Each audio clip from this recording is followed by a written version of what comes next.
Hello and welcome, this is Rajkumar और आप देख रहे हैं राज ज्ञान दृष्टि। इस वीडियो में हम क्या पढ़ेंगे? इस वीडियो में हम पढ़ेंगे कक्षा 12वीं का हिंदी आरोह भाग 2 का अध्याय ऊषा काव्यखंड, जो कि शमशेर बहादुर सिंह द्वारा रचित कविता है। तो इसके हम ऑप्शनल टाइप क्वेश्चंस और सब्जेक्टिव क्वेश्चंस जो कि परीक्षा की दृष्टि से महत्वपूर्ण और सहायक होंगे, उनका अध्ययन हम करेंगे। तो आइए शुरू करते हैं अपनी इस वीडियो की। पहला हमारा प्रश्न है, काली सील उपमान किसके लिए प्रयुक्त किया गया है? तो काली सील किसको दिखाता है? काला पहाड़, अंधेरे से युक्त आसमान, चंद्रमा का दाग या सूर्य ग्रहण को? यहाँ पर अंधेरे से युक्त आसमान को दिखाता है।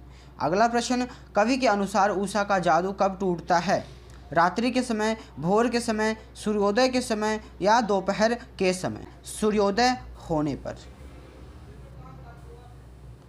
बहुत काली सील जरा से लाल केसर से की जैसे धूसर हो गई हो, पंक्ति का प्रयोग किसके लिए किया गया है?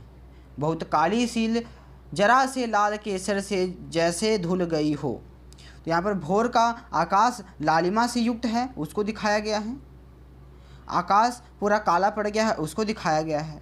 केसर को साफ किया गया है, उसको काली सील को धोया गया है उसको। तो भोर का आकाश लालिमा से युक्त हो चुका है, उसको दिखाया गया है। अगला प्रश्न है, उषा कविता के बारे में असत्य कथन क्या है? तो कविता में नवीन उपमानों का प्रयोग किया गया है। असत्य पूछा गया है हमें, तो हमें पहला हमारा सत्य होगा। कविता में नवीन बिंबों का प्रयोग किया गया है, यह भी सही है। कविता में नवीन प्रतीकों का प्रयोग किया गया है।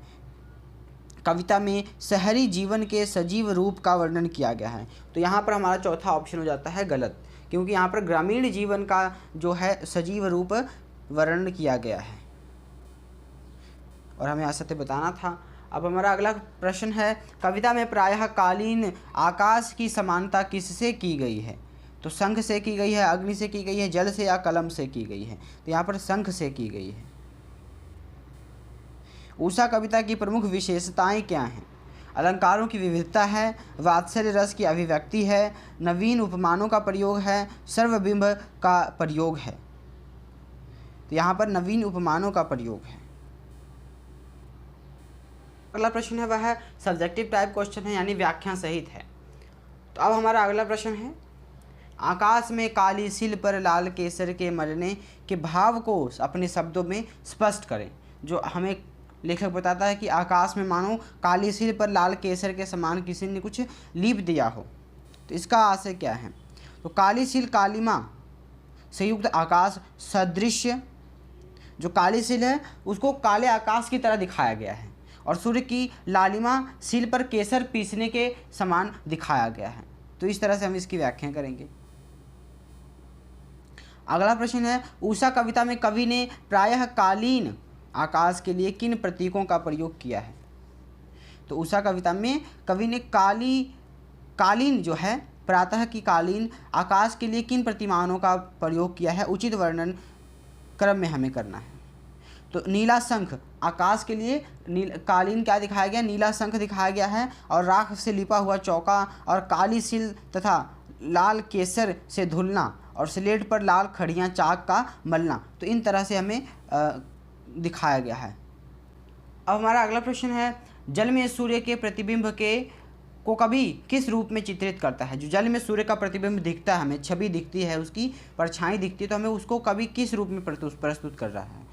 तो गोरी युवती के सुंदर शरीर के झिलमिले प्रतिबिंब के रूप में यहाँ पर सूर्य के प्रकाश को मानवीकरण किया गया है, यानी सूर्य के प्रकाश को मानवीकरण एक मानव सुंदर लड़की के रूप में वहाँ पर दिखाया गया है। अब हमारा अगला प्रश्न है, कवि के अनुसार उषा का जादू क्या है और वह कैसे टूट जाता है? तो उषा का जादू क्या है और टूटता कब है, उसको बताना है। तो प्रातः कालीन आकाश का पल, जो सूर्य उगने से पहले और प्रातः होने के बाद जो बीच का जो पल है वह क्या है? उषा का जादू है। और टूटता कब है? वह जब आकाश में सूर्य निकल आता है।